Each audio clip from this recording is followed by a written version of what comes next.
በስመ አብ ወወልድ ወመንፈስ ቅዱስ አሐዱ አምላክ አሜን። የተከበራችሁ የኢትዮጵያ ሕዝቦች እንዲሁም በመላው ዓለም የምትኖሩ ኢትዮጵያውያንና ኤርትራውያን እንዲሁም ይህ ድምፅ እየተሰማችሁ ያላችሁ ሁላችሁም እግዚአብሔር ፍጹም ሰላም እላችኋለሁ።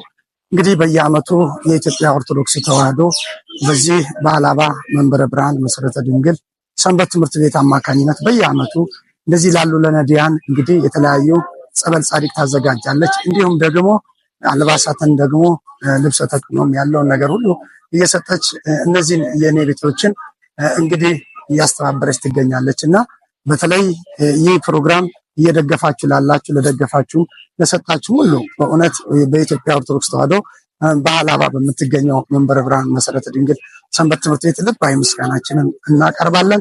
በተለይ በጣም ደስ ብሎናል። ያደረጋችሁት ነገር ከፍተኛ ስለሆነ እኛም ደስ ብሎናል። የደብሩን ስብከተ ወንጌል እንዲሁም ሰበካውም ጭምር በጣም ደስ ያለው ነገር ስለሆነ ይህንን ለተባበራችሁት፣ ላገዛችሁት፣ ለደገፋችሁት ሁሉ በእውነት በእነዚህ በነዳያን ስም በእመቤታችን እንዲሁም ደግሞ በመድኃኔዓለም ስም ልባዊ ምስጋናችንን እናቀርባለን።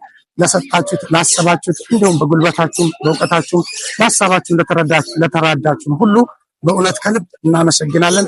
ኢትዮጵያ ሀገራችንን እግዚአብሔር ይባርክ። በጣም እናመሰግናለን። እግዚአብሔር ይስጥልን። ከመቀየር እየተቻለ ከሰው በመጠየቅ ብቻ መተዳደሪያ አድርጎ እንደ አማራጭ እንደ አንድ የሥራ ዘርፍ አድርጎ ደግሞ የሚኖሩ አለ። ይሄ ደግሞ አዋጭ አይደለም፣ ጠቃሚም አይደለም፣ አሳላቂም አይደለም። ምናልባት ሰው ለመስራት ቅድም እንደነገርኳችሁ በተለያየ ምክንያት ሊቸገር ይችላል። ፈተና ውስጥ ሊሆን ይችላል። አካሉ ጎሎ ማየት ተስኖት እግሩ መሄድ የማይችል እጁ መንቀሳቀስ የማይችል ሰርቶ ለመብላት አቅሙ ውስን የሆነ ሰው አለ። ስለዚህ እነኝን መደገፍ ደግሞ ኢትዮጵያዊ ባህላችን ጭምር ነው። ሃይማኖታዊ ስርዓታችንን ጭምር ነው። ቅድም እንደነገርኳችሁ ተርቤ አብልታችሁኛል የሚለውን አንዱን የመጽሐፍ ቅዱስ አንዱን የእግዚአብሔርን ሐሳብ ከምናሳካበት መንገድ አንዱ ነው ማለት ነው። ስለዚህ በእናንተ ሰዎች መንግሥተ ሰማያት ይወርሳሉ ማለት ነው። በእናንተ ገነት ይወርሳሉ። በእናንተ ከእግዚአብሔር ጋር አንድ መሆን የሚቻለው እናንተን በመደገፍ መሆኑን ቤተክርስቲያን ጽኑ እምነት አላት ማለት ነው። ጽኑ እምነት አላት። ስለዚህ ወገኖቻችን የተሰጣችሁን ነገር በአግባቡ ያዙ፣ አትሽጡ። በዚህ ኑሮ ላይ የተሰጠንን ሸጠን፣ በዚህ ኑሮ ላይ ጸጥተን፣ በዚህ ኑሮ ላይ እንዲህ ተጎሳቅለን እንደገና በራሳችን ችግር ደግሞ ጉስቁልናን ማምጣት አይገባም። ዛሬ ሰው አንድ ቁራሽ እንጀራ በልቶ ማደር የተቸገረበት ዘመን እንኳን ከመጠን በላይ መጠጣት ይቅርና ቁራሽ አግኝቶ ሰው ጉሮሮን ለመዝጋት የዕለት ጉርሱን ለማግኘት የተፈተነበት ዘመን ነው። እየየ ሲብላላ ነው ሁሉም ነገር። ሰው የተሻለ መጠጥ፣ የተሻለ ምግብ፣ የተሻለ ነገር ሊለብስ የሚችለው የተለያዩ በሰውነቱ ላይ የተለያዩ ጌጣጌጦችን ማድረግ የሚችለው በቂ ከበቂ በላይ ገቢ ሲኖረው ነው። ያንን ካላደረገ ደግሞ ውስኪ መጠጣት አይቻልም። ዛሬ አንድ ጣሳ ጠላ ራሱ ውድ ሆኗል። ምን ያህል እንደሚሸጥ ከኛ በላይ እናንተ ታውቁታላችሁ። ግን ችግር ነው። ይሄን ለማድረግ ችግር ስለሆነ የተሰጣችሁን ልብስ በዓል ነው፣ ልበሱ፣ ድመቁበት። ሰንበት ትምህርት ቤቱ ለእናንተ ነው የወጣው፣ ለእናንተ ነው የደከመው።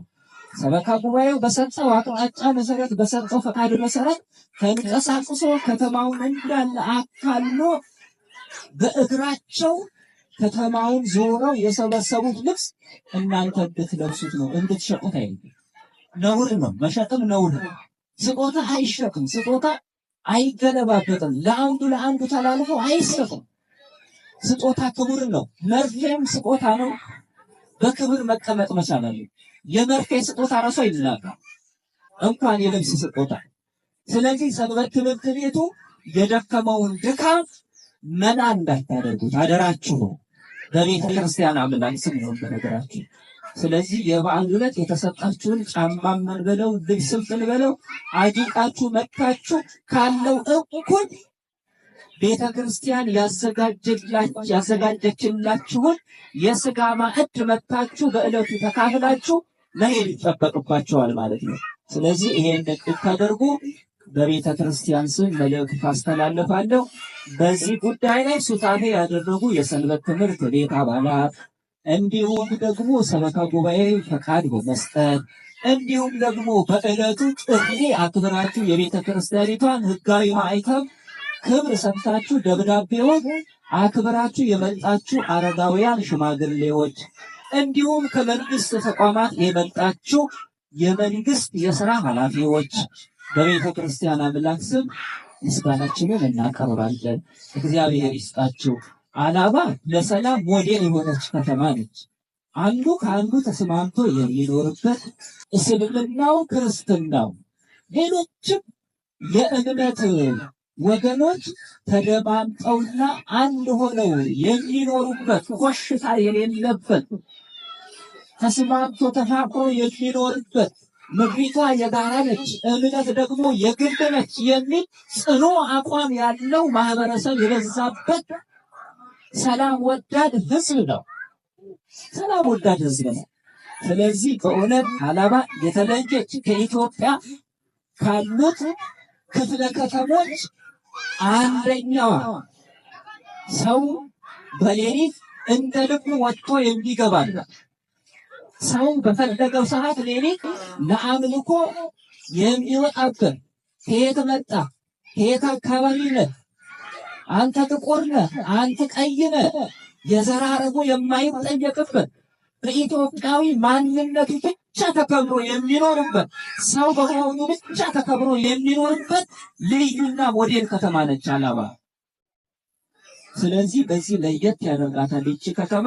ይህችን ከተማ ልዑል እግዚአብሔር ይባርካት ይቀድሳት። በዚህ ዕለት የመጣችሁትና በዚህ ዕለት የተሳተፋችሁትን ሁሉ እግዚአብሔር ይባርካችሁ፣ እግዚአብሔር ይቀድሳችሁ።